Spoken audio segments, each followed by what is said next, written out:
free market economists went off to lucrative jobs in the city, allowing academic institutions and think tanks to be captured by the left. There's a reason why she doesn't name any. Demand management crept back in, alongside neo-Keynesian-dominated monetary policy. She doesn't know what that means. And we Conservatives allowed the debate to be framed and led by the left. Never mentioned this before. Whether it was the anti-capitalist arguments literally never of mentioned the Occupy it. movement, Environment Secretary, Foreign Secretary, International Trade Secretary, Foreign Secretary, never mentioned it. Wokery is to blame. Statist environmental solutions. Down with environmental We've all solutions got to admit former Environment that it's the left that made the running. The left, 13 years and we've of Tory seen that rule. regardless of which government has been in power. Go on, go in From for the the kill. energy price cap to the 2050 climate change target to the ESG agenda in companies, there's been a cultural shift across both business and the public sector towards more left-wing policies.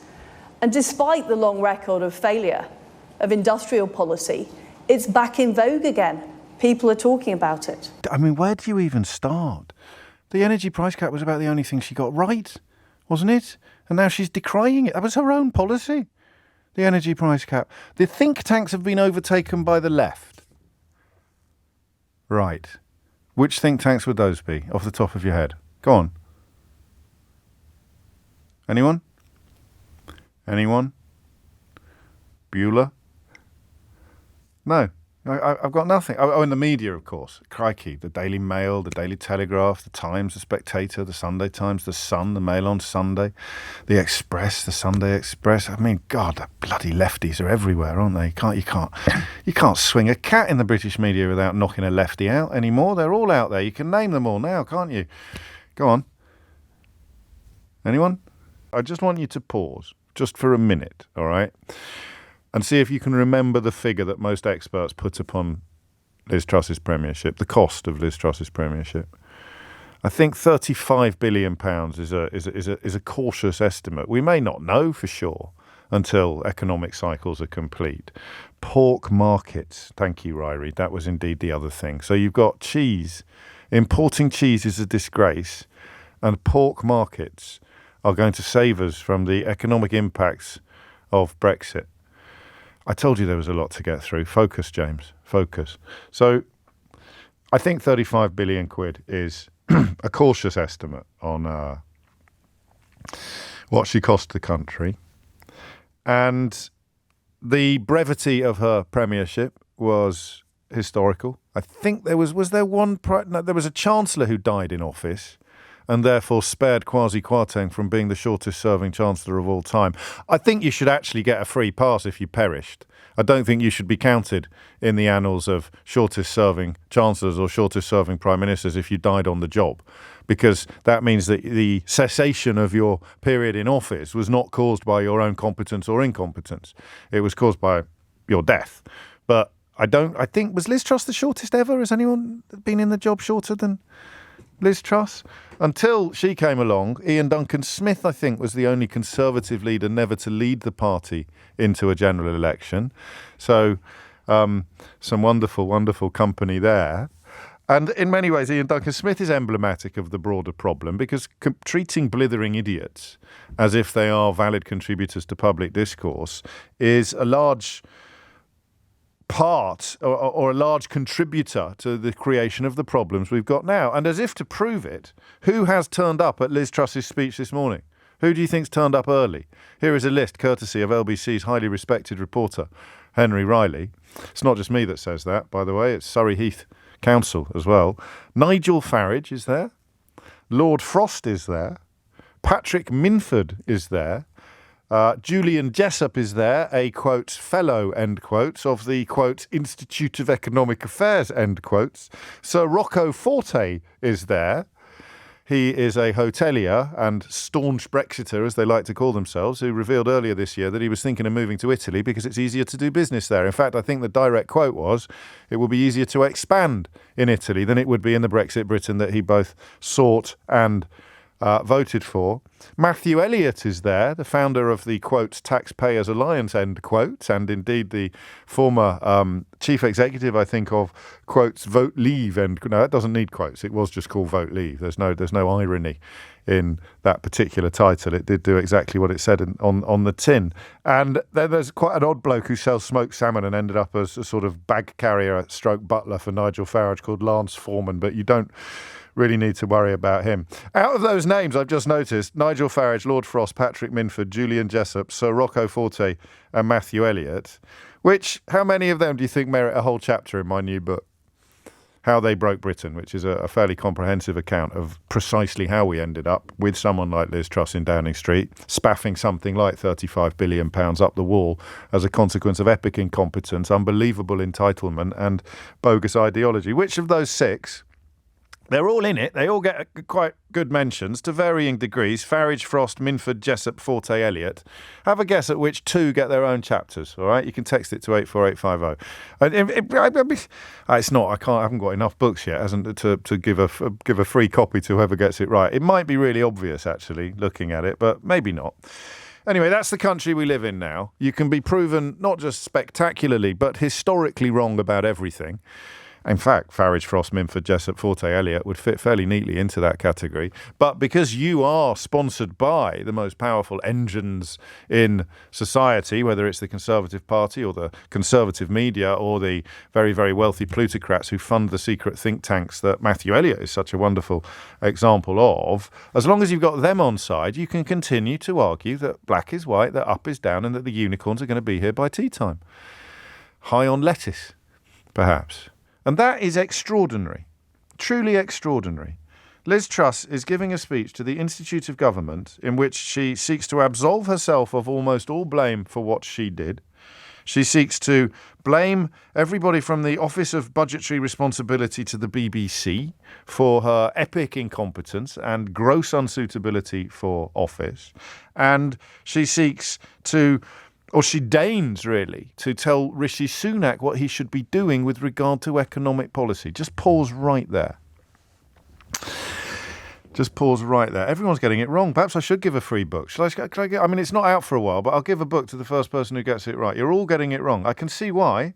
Oh, Truss is in the book as well. So Farage, Frost, Minford, Jessup, Forte, Elliott.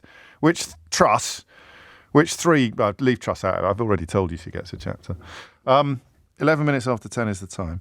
Liz Truss is today giving a speech in a fairly august environment.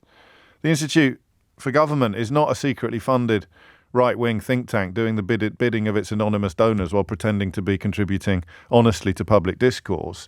The Institute for Government is a solid affair, and she's telling Rishi Sunak what he should be doing economically or in terms of tax cuts. There's another bit as well, which is frankly astonishing. You know, we talk a lot on this programme about class.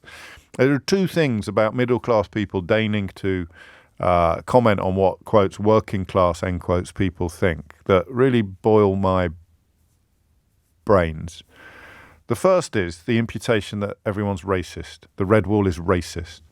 Everybody's racist. Working class values involve racism. That is absolute Horlicks. The biggest racists I know are writing for The Spectator and The Daily Telegraph. Or rather, the biggest racist I come into regular contact with via media. It's not as if I'm going to knock about with these people. It's absolute Horlicks to do that. There was a successful attempt to blame the consequences of austerity on immigration. That's largely what got Brexit over the line because, well, chiefly because David Cameron and George Osborne, while campaigning for Remain, could hardly turn around and say, no, look, the reason why your life is rubbish is because of the policies we introduced 6 years ago. So when Farage and, well, let's do the whole list, Frost and Minford and Jessup and Forte and Elliott popped up to say the reasons why your life is rubbish is because of all those French people and Polish builders, the government of the time, which was ostensibly supporting Remain, couldn't turn around and say, no, actually, it's all on us. It was our policies that robbed your communities of infrastructure. It was our policies that saw businesses fail on the ground. It was your policies that took away your library. It was our policies that took away your Sure Start. Nothing to do with EU membership, but there we go. And now she's standing up at the Institute for Government giving a speech on what she got right and why everyone else is wrong and why the BBC is to blame. And then we get to the working class point, which the second thing about the middle class people commenting on working class people that really boils my brains is this sort of idea that they know what the values are. So on the one hand, you have racism, and on the other hand, you have this. Well, here you go. So in this new book by the political editor of The Telegraph, she is quoted as saying, "Who's paying their effing wages? It's plumbers in Dartford that are paying their wages. You know, the ceramics workers in Stoke-on-Trent." I mean, that was certainly a valid point in the 19th century, maybe for much of the 20th. But the ceramics workers in Stoke-on-Trent as representatives of the great British working class, it gets better. The bridge builders.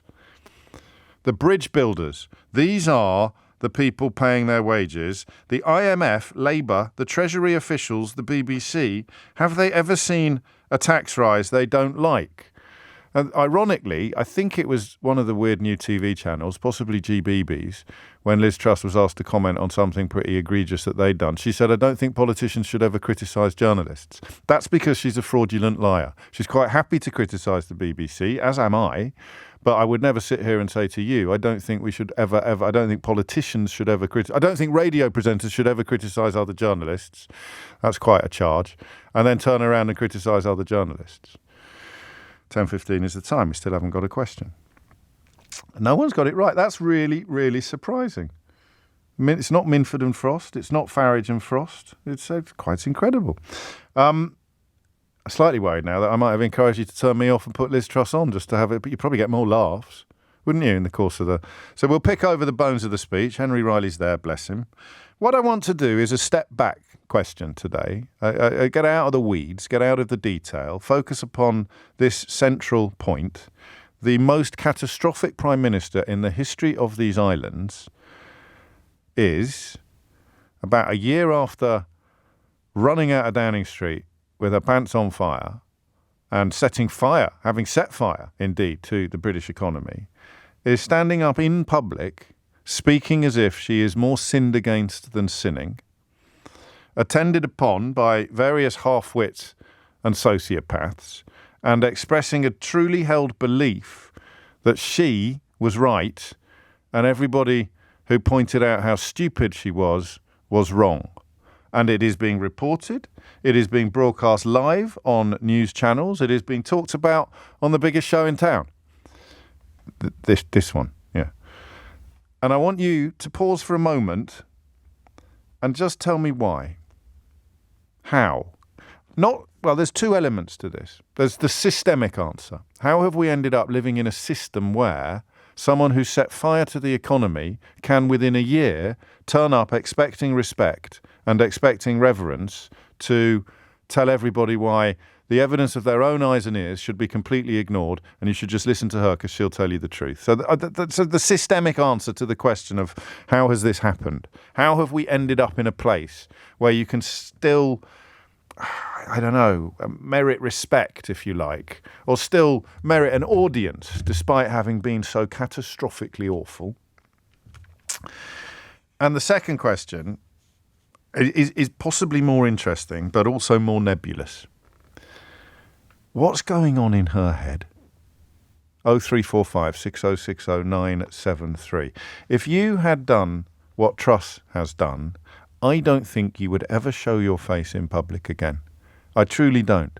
It is as if you'd spent your whole life dreaming of being a football player and you got a run out in the last 10 minutes of the FA Cup final and it was 0-0 with moments to go and the ball, the goalkeeper fell over his own shoelaces. You somehow ended up with the ball 5 inches from the goal line. All you had to do was stroke it over the line, but you contrived somehow to trip over it and break your nose. And you would want to hide for the rest of your life, right? I don't know what you do for a living. Imagine messing up on a scale so egregiously awful that you would not want anybody ever to remember your name or indeed remember your face. That, I think, is a normal reaction to failure on that scale, that unprecedented, historic scale, an unbelievable level of incompetence and catastrophe. And Liz Truss today is exonerating herself, blaming everything from the moonlight to the sunshine, never mind the boogie, and deigning, this is the bit I find astonishing, deigning to pronounce on what the current and future prime ministers should be doing. So the systemic answer to the question is perhaps the more substantive one. How have we ended up in this place? But the more interesting question perhaps, how or what is going on in Liz Truss's head today? 0345 6060 973. Off the top of my head, it's like Brian Clough giving a speech on how brilliant things went at Leeds United. That might be a tiny bit niche. It's like Gerald Ratner giving a speech on how he is a superb business leader that got everything right during his time at the helm of the family firm. It's like, I can't do any of those because they're a little bit ripe, but you're just someone who is a byword for failure, trying to sort of recast themselves as a motivational speaker. What, and this is the question I want you to answer first, what is going on in Liz Truss's head?